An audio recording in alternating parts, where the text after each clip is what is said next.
Twelfth monthly examination अक्टूबर 2024 के हिंदी के बिल्कुल ओरिजिनल क्वेश्चन पेपर को देखेंगे, जो 500% ओरिजिनल है। ठीक है, इसमें कोई शक करने की गुंजाइश ही नहीं है। यही सब क्वेश्चन आपके एग्जाम में रहेगा, ये बिल्कुल रियल पेपर है। तो चलिए वीडियो को स्टार्ट करते हैं। यदि आप चैनल पर पहली बार हैं तो चैनल को सब्सक्राइब जरूर कर लीजिए और अपने दोस्तों को भी शेयर जरूर कीजिए। देखिए, इसमें केवल हम लोग सब्जेक्टिव का आंसर देखेंगे और इसके बाद वाला जो वीडियो मैं अपलोड करूँगा उसमें 1 से 30 तक जो होगा ऑब्जेक्टिव, उसका 100% सही उत्तर आपको मिलेगा। कहीं से भी आप चेक कर सकते हैं उस उत्तर को। ठीक है, जो भी आंसर देंगे 100% सही उत्तर आपको मिलेगा। तो चलिए सबसे पहले सब्जेक्टिव क्वेश्चन में हम लोग लघु उत्तरीय प्रश्नों का उत्तर देखेंगे। में पहले क्वेश्चन को देख लीजिए, उसके बाद इसका उत्तर हम लोग लगातार देखेंगे। ठीक है, तो क्वेश्चन नंबर 1 में आया हुआ है और इसमें से मात्र आपको 5 ही का उत्तर देना है। तो मैंने 10 का उत्तर दे दिया है, जो आपको अच्छा लगे उसी को आप लिख लीजिएगा। ठीक है, तो पहले क्वेश्चन को देख लीजिए। 1 नंबर क्वेश्चन में आया हुआ है कि सिपाही की मार शीर्षक पाठ में बिस्नी मानक को लड़ाई में क्यों भेजती है। और दूसरा नंबर क्वेश्चन में है कि प्रगीत को आप किस रूप में परिभाषित करेंगे। तीसरा में है जन जन का चेहरा एक से कवि का क्या तात्पर्य है। और चौथा नंबर में है उषा शीर्षक कविता में नील जल में किसकी गौरदेह हिल रही है। और फिर 5 नंबर में आया हुआ है कि पुत्र वियोग शीर्षक कविता में कवित्री स्वयं को असहाय और विवश क्यों कहती है। और 6 नंबर में आया हुआ है कला कला के लिए सिद्धांत क्या है। और 7 नंबर में एकांकी किसे कहते हैं। ये तो आपका लघु उत्तरीय क्वेश्चन है। ठीक है, फिर उसके बाद में यहाँ देखेंगे 8 नंबर में आया हुआ है कि दोहा छंद से आप क्या समझते हैं। 9 नंबर में जन जन का चेहरा एक शीर्षक कविता के अनुसार ज्वाला कहाँ से उठती है। और 10 नंबर में पूछा गया है कि उषा शीर्षक कविता में लाल केसर और लाल खड़ या चाक किसके लिए प्रयुक्त हुआ है। तो इन सभी प्रश्नों का उत्तर इसी वीडियो में हम लोग देखेंगे। अब देखिए, अब दीर्घ उत्तरीय क्वेश्चन में हम लोग देखेंगे। क्वेश्चन नंबर 2 में मात्र 3 ही का उत्तर देना है आपको। तो 1 नंबर क्वेश्चन में आया हुआ है कि जन जन का चेहरा एक शीर्षक कविता का केंद्रीय विषय क्या है। फिर 2 नंबर में आया हुआ है, इसका उत्तर आपको इसी वीडियो में मिल जाएगा। 2 नंबर में आया हुआ है कि हिंदी के आधुनिक कविता की क्या विशेषताओं में आलोचनक नामवर सिंह ने बताई है। और 3 नंबर में है सिपाही की मार शीर्षक पाठ में कुंती का चरित्र चित्रण करें। इन तीनों प्रश्नों का उत्तर आपको मिल जाएगा। और क्वेश्चन नंबर 4, 5 का उत्तर इसमें नहीं दिए हैं, क्योंकि आपको 3 ही बनाना है, तो 3 का आंसर आपको मिल जाएगा। अब चलिए हम लोग लगातार लघु उत्तरीय प्रश्नों से उत्तर देखेंगे। देखिए, लघु उत्तरीय प्रश्न में क्वेश्चन नंबर 1 में दिया हुआ है कि सिपाही की मार शीर्षक पाठ में बिस्नी मानक को लड़ाई में क्यों भेजती है। तो इसका उत्तर लिखेंगे कि मोहन राकेश द्वारा लिखे गए एकांकी सिपाही की माँ में बिस्नी अपने बेटे को लड़ाई में इसलिए भेजती है क्योंकि उसे अपने देश की सेवा करने पर गर्व है। किसको गर्व है? बिस्नी की माँ को, कि उसका बेटा देश का सेवा करे, इसलिए वो लड़ाई पर जाए। इसके साथ ही उसके घर की हालत बहुत ख़राब है, बिस्नी के घर की हालत बहुत ख़राब है और उसे अपनी बेटी का ब्याह भी करना है। तो इन सभी के लिए पैसा की ज़रूरत है और जब वह फौज में काम करेगा तभी उसे पैसा भी मिलेगी और उसके घर की आर्थिक स्थिति अच्छी भी हो जाएगी और उसके बेटे के द्वारा देश की सेवा भी हो जाएगी। ठीक है, चलिए फिर 2 नंबर क्वेश्चन में हम लोग देखेंगे कि प्रगीत को आप किस रूप में परिभाषित करेंगे। तो इसका उत्तर हम लोग देखेंगे 2 नंबर में। प्रगीत का साधारण शब्दों में अर्थ होता है आगे बढ़ना। प्रगीत का साधारण शब्दों में बात की जाए तो इसका अर्थ ही होता है आगे बढ़ना।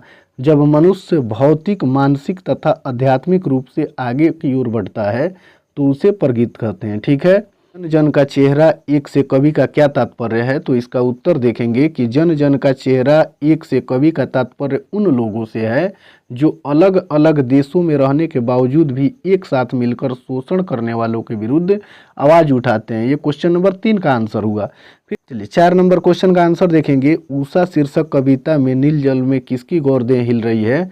तो इसका उत्तर देखेंगे कवि के अनुसार सूर्योदय से पहले के आकाश को देखकर ऐसा लगता है जैसे मानो कि नील जल में किसी सुंदरी का गोरा और झिलमिलाता शरीर हिल रहा हो। ठीक है, ये क्वेश्चन नंबर 4 का आंसर हुआ। चलिए फिर आगे कविता में कवित्री स्वयं को असहाय और विवश क्यों महसूस करती है। ये विवश होगा। ठीक है, दिवस मिस्टेक टाइपिंग हुआ है। तो इसका उत्तर देखेंगे कि पुत्र वियोग शीर्षक कविता में कवित्री सुभद्रा कुमारी चौहान अपने बेटे की असमय मृत्यु से इतनी दुखी हो जाती है कि वह खुद को असहाय और विवश महसूस करने लगती है। यानी इस कविता में सुभद्रा कुमारी चौहान जो कवित्री हैं, उनके बेटे की असमय मृत्यु होने से वह खुद को इतना दुखी और असहाय महसूस करने लगती है कि मानो इस दुनिया में उसके बेटे के अलावा कोई दूसरा है ही नहीं। ठीक है, चलिए फिर आगे वाला क्वेश्चन 6 नंबर हम लोग देखेंगे, कला कला के लिए सिद्धांत क्या है। तो इसका उत्तर देखेंगे कि कला कला के लिए सिद्धांत है कि कला लोगों में कलात्मकता का भाव उत्पन्न करती है। जो कला कला का सिद्धांत होता है वो कला में लोगों को कलात्मकता का भाव उत्पन्न करती है। चलिए फिर आगे वाला क्वेश्चन हम लोग देखेंगे। देखिए 7 नंबर क्वेश्चन में आया हुआ है कि एकांकी किसे कहते हैं। तो इसका उत्तर देखेंगे कि जो नाटक एक अंक में समाप्त होता है उसे एकांकी कहते हैं। जो भी नाटक हो एक ही अंक में समाप्त हो उसे क्या कहते हैं, एकांकी कहते हैं। और इसे अंग्रेजी में वन एक्ट प्ले के नाम से भी जाना जाता है। क्वेश्चन नंबर 1 से 7 तक का उत्तर मैंने इस वीडियो में बता दिया है। आपको केवल 5 का ही उत्तर परीक्षा में लिखना है। ठीक है, आपको जो हल्का लगे चुन करके इसमें से 5 बना लेना है। अब दीर्घोत्तरीय क्वेश्चन का आंसर देखेंगे। क्वेश्चन नंबर 2 के 1 में आया हुआ है कि जन जन का चेहरा एक शीर्षक कविता का केंद्रीय विषय क्या है। तो इसका उत्तर देखेंगे कि जन जन का चेहरा कविता का केंद्रीय विषय पीड़ित और संघर्षशील जनता है। यानी जन जन चेहरा का कविता का जो केंद्रीय विषय है वो पीड़ित और संघर्षशील जनता है। इस कविता में कवि ने जनता की शोषण उत्पीड़न के विरुद्ध लड़ रही जनता को दिखाया है। ठीक है, कविता में कवि ने कहा है कि शोषक और शोषित दोनों के लिए दुख दर्द एक जैसा है। ठीक, बार ये 2 का 3 नंबर वाला है। सिपाही की मां शीर्षक पाठ में कुंती का चरित्र चित्रण करें। तो इसका उत्तर देखेंगे कि मोहन राकेश के द्वारा लिखी गई एकांकी सिपाही की मां है। ठीक है, शीर्षक में कुंती एक मुख्य पात्र है। मोहन राकेश के द्वारा सिपाही की मां को लिखा गया है और इसमें जो कुंती है वो मुख्य पात्र है। यह एक अच्छी पड़ोसन के रूप में रंगमंच पर दिखाई जाती है। जो सिपाही की मां है उसे अच्छी पड़ोसन के रूप में रंगमंच पर दिखाया जाता है। भले ही कुंती की भूमिका थोड़े समय के लिए है लेकिन उसे कम आंकना ठीक नहीं है। इसमें बिस्नी 14 साल के अपनी बेटी के साथ रहती है और उसका लड़का सिपाही है जो बर्मा में युद्ध करने गया है और बिस्नी दिन रात उसकी चिट्ठी का इंतजार करती है। बिस्नी एक माँ है जो पूरी कहानी में धुरी का काम करती है। ठीक है, ये क्वेश्चन नंबर 2 के 3 का आंसर है। चलिए अब आगे वाला क्वेश्चन फिर हम लोग देखेंगे। क्वेश्चन नंबर 2 के 2 का आंसर देखेंगे। ठीक है, देखिए नामवर सिंह ने अपना आलोचकीय जीवन हिंदी के विकास में अपभ्रंश का योगदान से आरंभ किया था। इसमें अपभ्रंश साहित्य पर विचार करते हुए बीच बीच में नामवर जी ने टिप्पणियाँ दी है कि वे विचारपूर्ण एवं सुचिंतित हैं। वे सूक्ष्मदर्शिता और सहृदयता के साथ मार्क्सवादी आलोचना पद्धति का रूप प्रस्तुत करती हैं। इसमें अपभ्रंश साहित्य की रचनाओं का परिचय देते हुए उनके सौंदर्य पक्षों का उद्घाटन किया है। ठीक है, उनके अनुसार भावधारा के विषय में अपभ्रंश से हिंदी का जहाँ केवल ऐतिहासिक संबंध है वहाँ काव्यों और छंदों के क्षेत्र में उस पर अपभ्रंश की गहरी छाप है।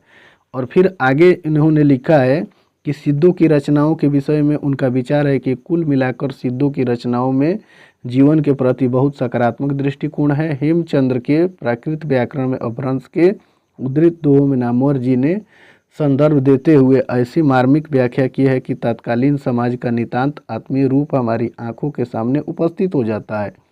ठीक है, फिर आगे लिखते हैं कि पृथ्वीराज रासों की भाषा में पाठ शोध में हजारी प्रसाद द्विवेदी का सहयोग करने के साथ साथ नामवर सिंह ने रासों संबंधी कुछ लेख भी उसी पुस्तक में जोड़ दिए हैं। ठीक है, इस प्रकार उन्होंने ऐसा लिखा है, आप इसको और लिख लीजिएगा। ठीक है, तो यदि वीडियो पसंद आए तो वीडियो को लाइक ज़रूर कीजिए और चैनल को सब्सक्राइब करके अपने दोस्तों को भी शेयर ज़रूर कीजिए।